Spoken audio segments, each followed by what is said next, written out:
In this video, I want to share with you my top 5 tips for monochrome photography. You might ask then why I've come to somewhere so, how can I put it, colourful. In photography, monochrome is one of those words that I think often gets misunderstood. Search for it online and you get swathes and swathes of black and white pictures. And yes, it can mean black and white, but in literal terms, it simply means single colour. So in this video, we're going to concentrate on colour monochrome photos and help your monochrome pictures stand out in a very black and white crowd. The first thing that we're going to have to do is pick a colour that stands out and is in your face. Colours like reds, blues, magentas, purples, oranges and of course yellows tend to slap you around the face like a wet fish. Other colours like greens and browns tend to be a little bit more insipid, so maybe avoid those ones. Once we've selected our beautiful vibrant colour, we need to be a little bit counterproductive. Instead of switching our cameras to black and white mode, we need to switch our brains to black and white mode. Let me explain. When we're making standard colour photographs, we will often look for that colour contrast to make our subject stand out. But when we're dealing with monochrome photography and all of those colours are exactly the same, we have to look for tonal contrast instead, where the lights and shadows separate out our subject from its background. Let me show you an example of what I mean. I've got my camera out and I've also got a torch. What I'm going to do is I'm going to shine my torch at one of these oilseed rape flowers, hopefully giving it a bit of foreground light. Now you could use a flash, but I often find that the light from those tends to be a little bit harsh for what I'm looking for.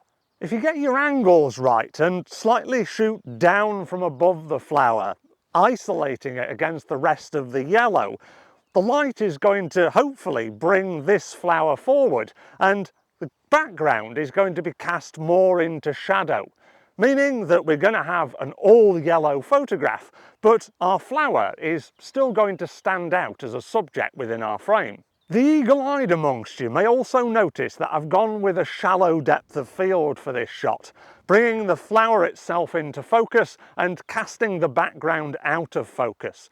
This is another clever way that you can bring this flower forward in your frame and make it separate from the background behind. Another way in which we can make really interesting monochrome colour photographs is to concentrate on abstraction.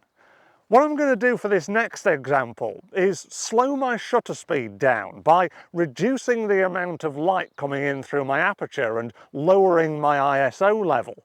And I'm going to slightly move the camera as I take my shot. This intentional camera movement, as it's known, will create some really interesting patterns and shapes within my photograph, abstracting the flowers themselves, but creating a really interesting picture. When you try out this technique, you can experiment with different sorts of movements. You can pan from side to side, move your camera up and down, or maybe even do a spiral effect. You'll notice that each of these different movements will create very different and unique effects. You'll find another great way to breathe life into your monochrome colour photographs is to get up close and personal with your subject. Smells beautiful.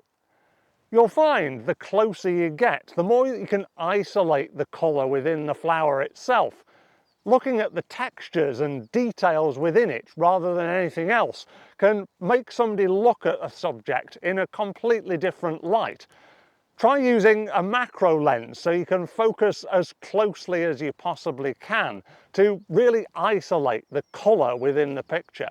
For our 5th colour monochrome technique, we're going to get a little bit creative again, and I'm going to use this little thing. You see, a great way to make your monochrome colour photographs stand out is to choose alternative angles, which this drone is hopefully going to help me to do.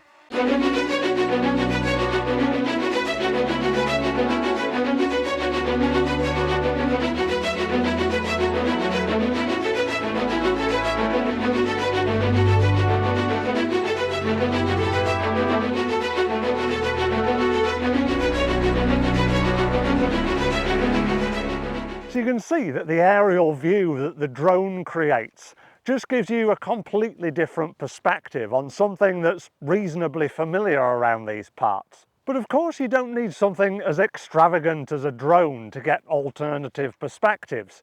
You can try shooting up from below or down from above on a slightly lower subject.